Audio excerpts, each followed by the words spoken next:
Okay, so the first four problems are all more or less talking about the same thing. So I'm going to do two of them, and then I'm going to have you figure out the other two after I teach you how to do it. So what we're talking about is stoichiometry. And stoichiometry is just turning grams into moles or turning moles into grams. That's all it is, all right? So what we're going to be doing in these problems is looking at the equations it gives us. We're going to be figuring out how many grams or how many moles are in what they give us, and then we're just going to use the numbers they give us to plug and chug and figure it out. I might make it sound a little complicated, but it's actually pretty easy. So the first one you sent me is,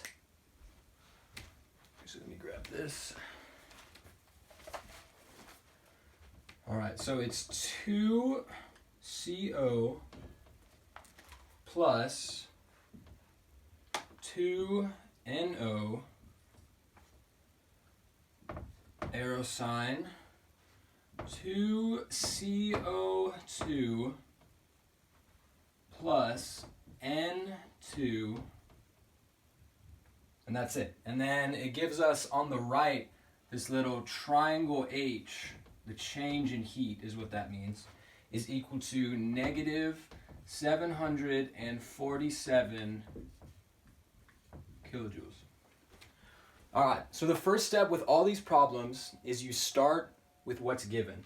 So if we keep reading the question, it says that we're given 7.34 grams of carbon monoxide, which is CO right here. All right, so the first rule of stoichiometry is to always start with what you're given. In this case, we're starting with 7.34 grams of carbon monoxide. All right, now the first thing we have to do is convert these grams into moles of carbon monoxide. And to do that, all you have to do is you take the grams, which we start with, right? That's what's given, 7.34 grams of carbon monoxide. All right, and then you just multiply it by, ooh, that's slanted. Whoop. There we go. 1 mole of carbon monoxide, which is equal to something, some amount of grams. And what we have to do is find out how many grams are in 1 mole of CO2. All right, so to do that, all we have to do is look at our periodic table. All right, so if you go to your periodic table and you look, you look on your periodic table, you find C and you find O. Now you'll notice on your periodic table that right under C and right under O, there's going to be these numbers. So for C, it's 12.011 or something like that. And then for O, it's 15.999 or 16 or something close to that on your periodic table. So to find out what's here, all we have to do is add these two together, right? Because all this is CO, 1C and 1O. So we have 1C, which would be 112.011, plus 1O, which would be 15.999, is equal to approximately 28. All right, I'm not going to do the real numbers because I want you to do it and I want you to figure it out with your calculator. But this is going to be more or less 28. All right, so now we know that this is a 28 right here with these G's.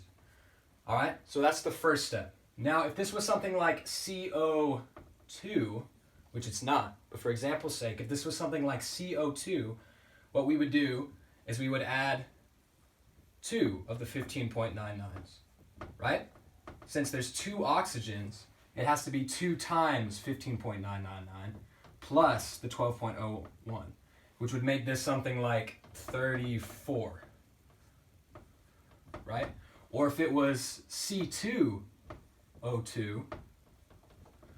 then all we would do is multiply this by 2 as well, because there's 2 carbons, so that has to be 2 times 12.011 plus the 2 oxygens, which would make this something like 46, right? But we don't have to worry about that right now because we already found out what's supposed to go there. All right, so that's the first step. The next step is you have to multiply again. This time, you're going to look at the equation it gives you, and you're going to see how many moles of CO we have, and that's going to go on the bottom. All right, so if we look at our equation, we find CO, and we see there's a big 2 right here, so that means there's 2 moles of CO2. So that's going to go on the bottom, is this 2 moles right here. All right, and then the last thing, the thing that goes on top here, is just going to be whatever this number is. Okay, whatever they give you with this little triangle H, you're just going to put it right here on the top. All right, so in this case, it's going to be negative. Don't forget the negative sign. Negative 747. All right, now if we look here, we see that our grams cancel out. We see that our moles cancel out. So all that we're left with is our kilojoules, which is what the question's asking for. Is asking how many kilojoules will we have if we start with 7.34 grams. All right, so I'm going to plug this into the calculator real quick.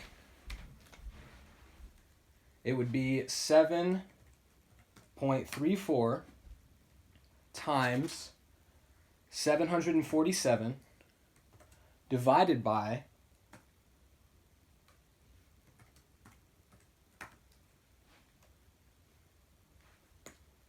28 times 2. All right? So 7.34 times 747, because that's what's on the top, right? Divided by 28 times 2, because that's what's on the bottom. And the answer you should get is 391.6 kilojoules. All right? And that's your answer. But since this is negative, don't forget, it should be negative 391.6 kilojoules. Just make sure you do that, otherwise you'll get the question wrong. All right, so that's all you have to do for the first kind. Now the second kind of problem is the exact same. It just gives us not grams, but kilojoules instead of grams, all right?